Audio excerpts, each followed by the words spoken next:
Bonjour et bienvenue une nouvelle fois sur l'espace dédié au site mécaniqueuniverselle.net, le site qui essaie de démontrer que l'humanité a une destinée.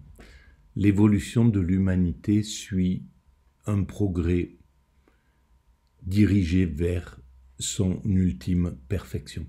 Nous construisons, sans le savoir encore, le paradis pour nos futurs descendants. Alors ce paradis, c'est tout ce qu'on peut imaginer d'un paradis. La fin des frontières, la paix universelle, la fraternité absolue, la mise en commun de tout, la fin du travail tel qu'on le considère aujourd'hui, c'est-à-dire une sorte de bagne pour beaucoup.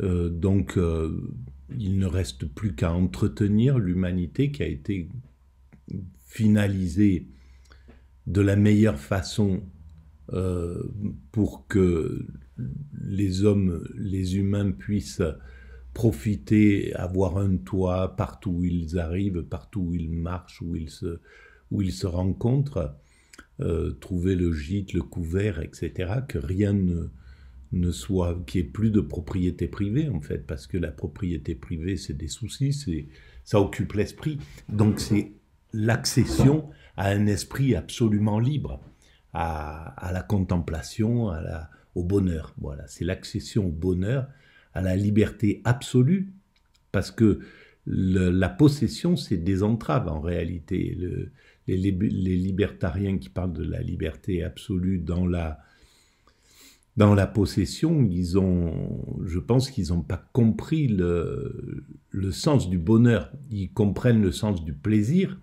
que procure l'objet, le pouvoir, la possession, etc. Mais ils n'ont pas compris le sens du bonheur. Le sens du bonheur, les philosophes, les philosophies, les spiritualités, maintenant même les nouvelles techniques de bien-être montrent bien que le bonheur c'est autre chose que la possession et que tous les soucis que ça engendre. Donc la mise en commun de tout et donc l'accession à la contemplation, à l'extase. Voilà, à mon sens, ce vers quoi l'humanité se dirige. Alors il faudra peut-être 2, 3, 4, peut-être 10 siècles pour atteindre cet état, mais c'est ce que nous travaillons pour nos futurs descendants. Voilà, alors je vais reprendre la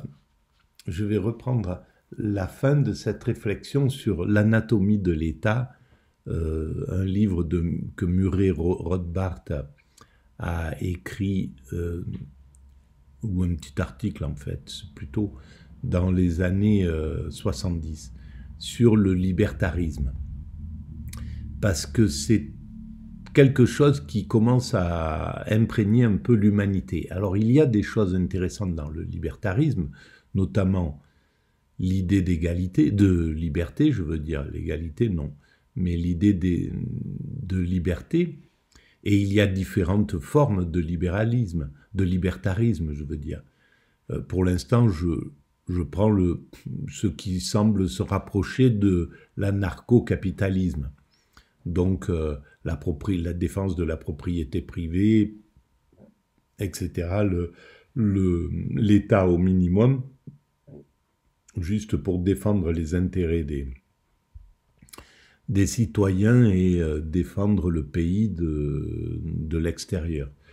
Voilà, et donc je lance l'écoute de ce podcast et je commente, je dis ce que je pense de cette proposition libertarienne.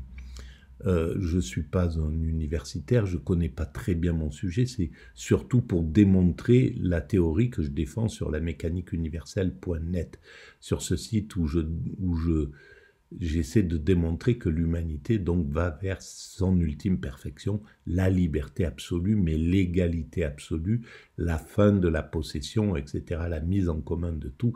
C'est une autre forme de liberté, en somme, que l'humanité atteindra, à mon sens, obligatoirement. Donc je lance l'écoute.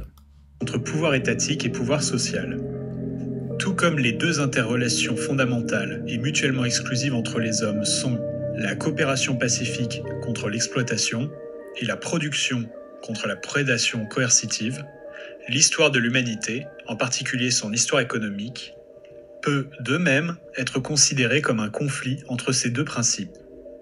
D'une part, il y a la productivité créatrice, l'échange pacifique et la coopération. De l'autre, le diktat de la prédation coercitive sur ses relations sociales. Albert J. Enoch aimait appeler ces forces en compétition pouvoir social et pouvoir d'État. Le pouvoir social est le pouvoir de l'homme sur la nature, sa transformation coopérative des ressources de la nature et sa compréhension des lois de la nature au profit de tous les individus qui y participent. Le pouvoir social est le pouvoir sur la nature, le niveau de vie atteint par les hommes dans un échange mutuel. Le pouvoir de l'État, comme on l'a vu, tient dans la saisie coercitive et parasitaire de cette production, drainant les fruits de la société au profit de dirigeants non productifs. Alors, ce serait parasitaire si c'était... si l'État thésaurisait les privilèges, si l'État thésaurisait tout ce qu'il engrange, etc. Si il n'y avait pas une répercussion sur le fait d'utiliser les impôts, ce qui est prélevé chez les industriels, entre autres, mais pas que, et pour le bien commun. Et pourtant, c'est vraiment autre chose, l'État. C'est pas juste un voleur du patrimoine des oligarques. Donc, là, il y a quand même une erreur. Après, comment peut se faire un monde quel est le rapport entre, en fait, un industriel comme Elon Musk ou enfin ces milliardaires de la Silicon Valley et leurs employés? Qu'est-ce qui se passe dans ce rapport? Est-ce qu'il y a de la coercition? Est-ce qu'il y a de l'abus? Est-ce qu'il y a une possibilité est-ce que chacun y trouve véritablement son équilibre? Ça, c'est à réfléchir quand même. En réalité antiproductif. Alors que le pouvoir social est envers la nature, le pouvoir de l'État est le pouvoir sur l'homme. Au cours de l'histoire, les forces productives et créatrices de l'homme ont, à maintes reprises, élaboré de nouvelles façons de transformer la nature au bénéfice de l'homme. Ce fut le temps où le pouvoir social devançait le pouvoir de l'État et où le degré d'empiètement de l'État sur la société diminuait considérablement. Oui, mais on voit que ce mécanisme-là, qui a besoin en fait d'accentuer la prédation sur la nature, ça fonctionnait dans ces années-là, en réalité, les années 70, on ne se posait pas la question du ravage qu'on imprimait à cette planète qui est un paradis potentiel. Et donc, on voit bien qu'on est passé sur un autre modèle de vie. On n'est plus sur la consommation. La consommation, c'est quelque chose qui va aller en diminuant. Le gaspillage va finir par être entièrement stoppé. Je pense qu'on va faire du durable. On ne fera plus de l'obsolescence programmée ou des choses qui n'ont pas de pérennité. Et donc, on va passer sur ce modèle-là. Il faudra encore quelques décennies, bien sûr. Le capitalisme, il ne peut pas s'arrêter. C'est un bolide qui roulait à 200 à l'heure. Il ne peut pas s'arrêter en 1 mètre. Donc, il lui faut une sorte de temps pour passer d'un modèle à l'autre.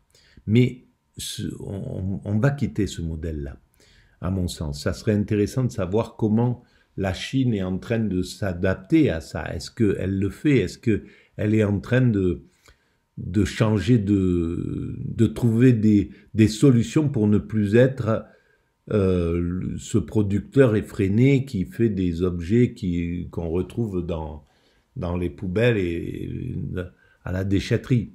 Donc, est-ce qu'il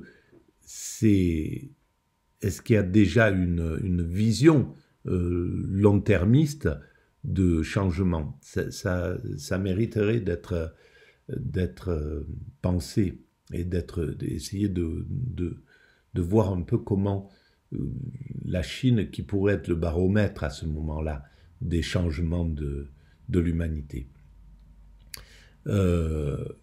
puisqu'il est le producteur en somme des objets. Alors cette profusion de production et d'objets, elle a été extrêmement intéressante parce qu'elle a permis à répandre un minimum de confort partout sur la planète. Et il n'y a plus un endroit, même dans les pays les plus pauvres, même chez nos plus pauvres, dans le monde le plus pauvre, tout le monde a voilà,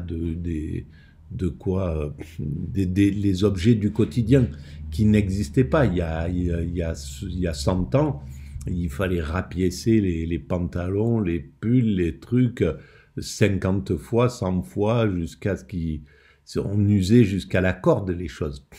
Alors, ça change pas grand-chose en réalité, mais disons que ce confort, ce minimum de confort, il est important. C'était Malebranche qui disait pour atteindre un peu de spiritualité, il faut un minimum de confort. Voilà, si on est dans l'inconfort le plus absolu, c'est compliqué. Alors, c'est peut-être pas si sûr que ça, parce que est-ce qu'il y a du confort dans l'anachorète ou celui qui va, l'ascète qui va vivre dans une grotte? Voilà, il n'a pas besoin de ce confort, il peut être véritablement minimal. Mais bon, c'est comme ça que s'est fait le monde, il fallait ces objets. Mais je pense qu'on va passer sur autre chose que l'obsolescence, et il faudra un peu du temps pour arriver à cette société-là. Et à ce moment-là, le capitalisme n'aura plus du tout la même vision. On ne va pas faire, parce que le capitalisme a besoin de l'obsolescence. Il ne peut pas faire des objets qui perdurent éternellement. S'il les fait, il y arrivera à le faire, hein, mais ça sera la fin de l'objet, quoi. Ça sera la fin du capitalisme. À sa fin, il pourra dire, bon ben voilà, il nous reste encore 2-3 décennies de construction à faire pour répandre tous les objets de base pour l'humanité. Faire peut-être que, parce que je pense qu'il y a des choses qui vont devenir vraiment obsolètes. Les cités comme on les connaît, avec des immeubles de 100 étages, ça va être très compliqué à entretenir dans un monde qui a atteint l'extase. Il ne peut pas entretenir ce type de construction. Donc on reviendra à quelque chose d'humain, quelque chose de simple, voilà, ça sera peut-être à mon avis, ça sera des petits villages en pleine nature de 5, 6 000, 10 000 habitants peut-être, dans des sortes de choses qui utilisera la fraîcheur de la terre, donc un peu comme les troglodytes, des constructions un petit peu comme ça, où on reviendra à des constructions qui ont déjà été pensées dans l'humanité par les hommes pendant des dizaines de milliers d'années, donc qui ont atteint leur niveau de perfection avec de la terre, avec des choses qui sont... Et on est en train de commencer à réfléchir à tout ça. L'Occident est en train de sortir de son narcissisme, mais il faut qu'il aille au bout de ce narcissisme. C'est pour ça qu'il faut encore du temps pour atteindre cet état de perfection. Mais toujours, après un délai plus ou moins long, l'État est arrivé dans ces nouvelles zones pour paralyser et confisquer à nouveau le pouvoir social. Au milieu des flux d'expansion et de contraction, l'État veille toujours à saisir et à conserver certains postes de commandement essentiels de l'économie et de la société. Parmi ces postes de commandement se trouve le monopole de la violence, le monopole du pouvoir judiciaire ultime, les voies de communication et de transport, la poste, les routes, les rivières, les voies aériennes, l'eau irriguée chez les despotismes orientaux et l'éducation, pour modeler les opinions et ses futurs citoyens. Mais dans ça, on voit bien le problème quand c'est pris par le privé. On voit bien que la SNCF, ce qu'elle est devenue, c'est une horreur, quoi, parce que dans les années 70, il y avait des trains de nuit, le train était ça représentait pas un budget comme maintenant, ça n'a rien à voir. Il y avait justement, donc, c'était au service du peuple. Et un système capitaliste, un système privé n'a rien à voir avec tout ça. Il y a quelque chose, il va falloir creuser les défauts de la privatisation. Il y a quelque chose derrière qui va mal, quoi, derrière la privatisation.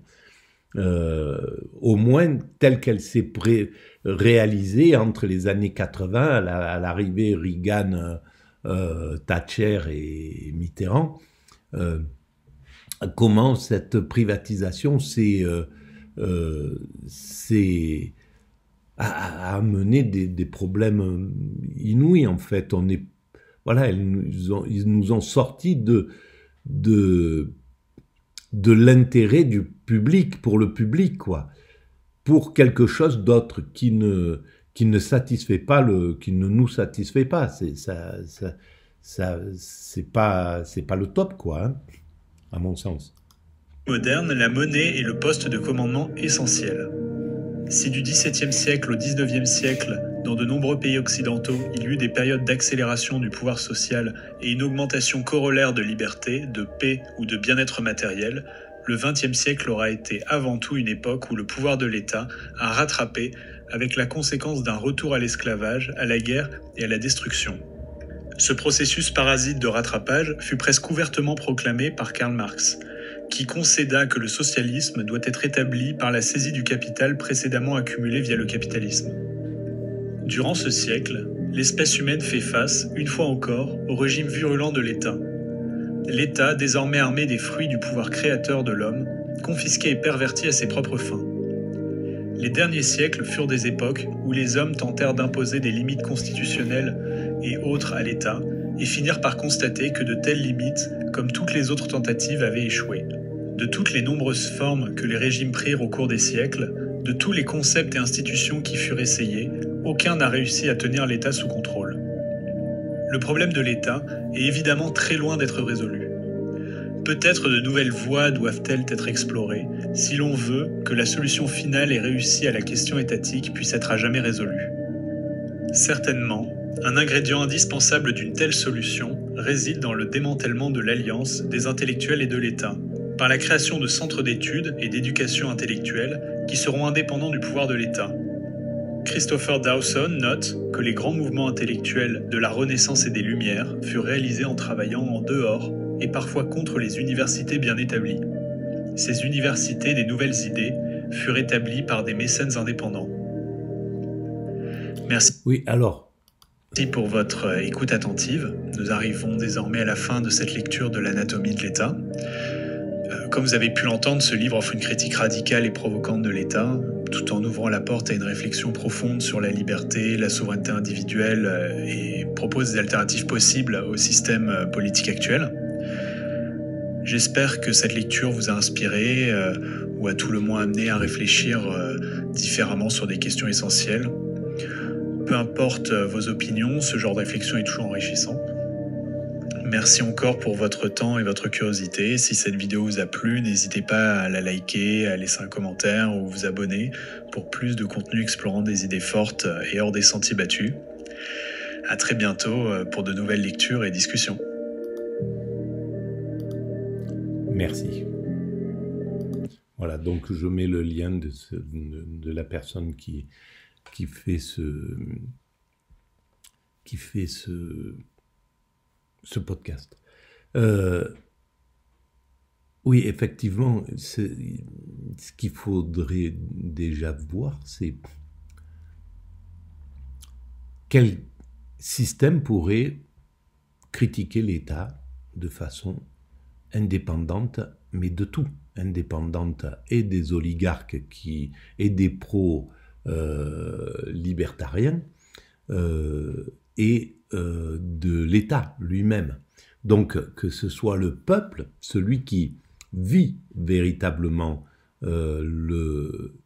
les changements de système, qui puisse critiquer l'État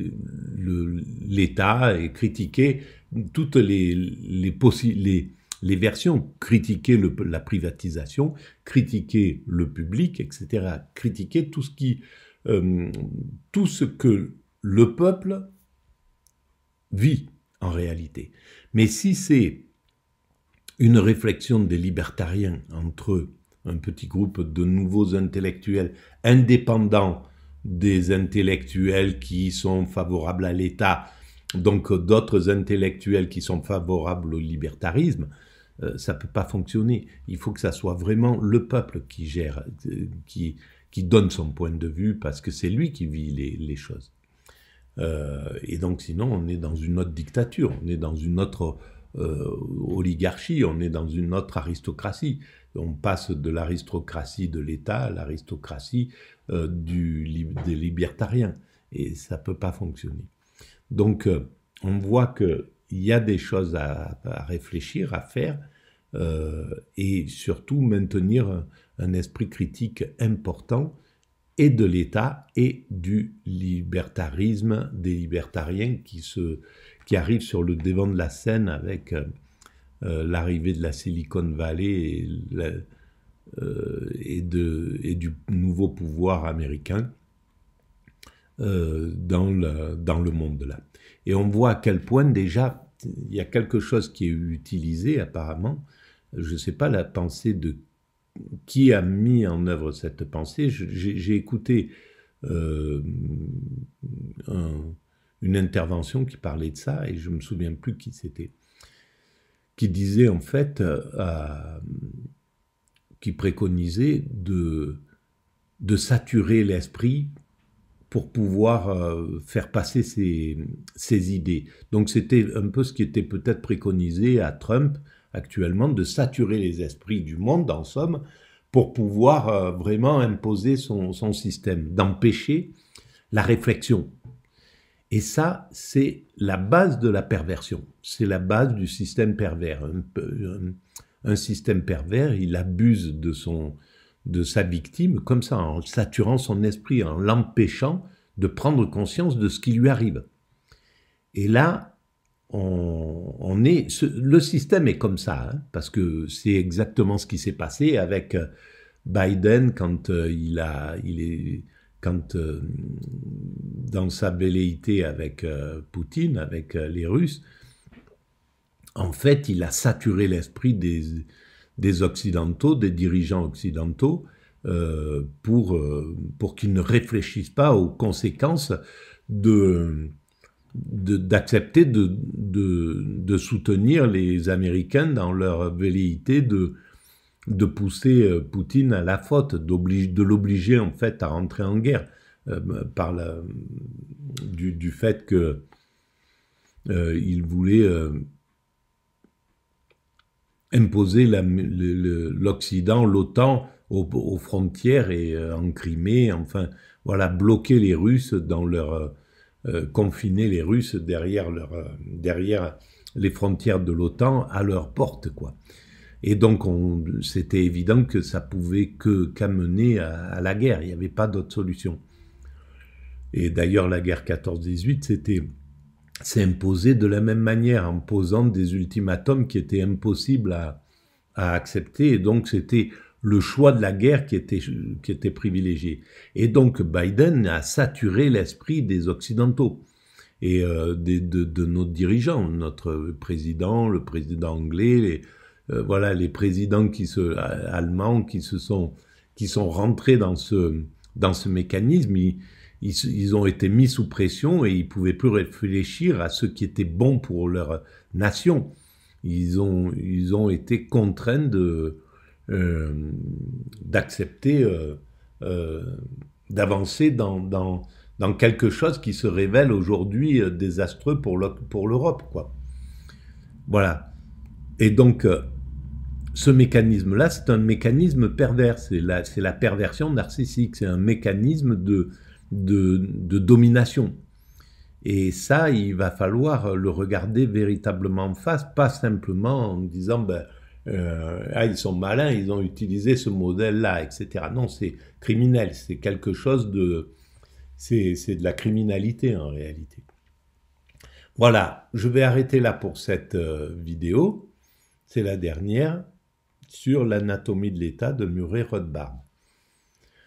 Si vous pensez qu'il y a un peu d'intérêt à ce travail, vous pouvez mettre des pouces, vous pouvez vous abonner, vous pouvez envoyer le lien à vos amis, vous pouvez établir des liens avec vos propres sites, vous pouvez laisser des commentaires et vous pouvez aller visiter le site mécaniqueuniverselle.net. Voilà, je vous remercie et je vous dis à très bientôt.